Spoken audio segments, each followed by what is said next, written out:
Бұл кітапта өмірлік осы уақытқа дейін білгенім, түйгенім, сезгенім, көргенім, басымнан өткергенім, жүрегімнен өткеріп, сол қаламның ұшына түскен дүниелер.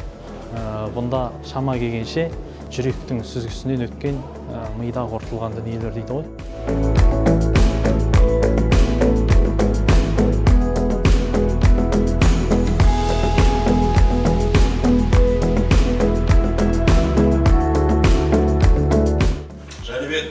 Айналайын, боз бала шағыңда осы Қарағандыға келіп едің.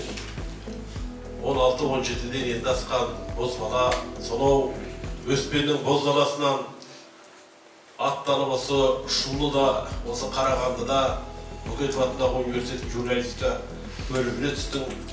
4 жыл бойы өзіңе ұстаз болдым. Бакалавриатта да өзіңе диплом жетекшілігін жасадым. Магистратурада да жетекшің болдым. Сосын өзімнің Жәнібегім деп атадым.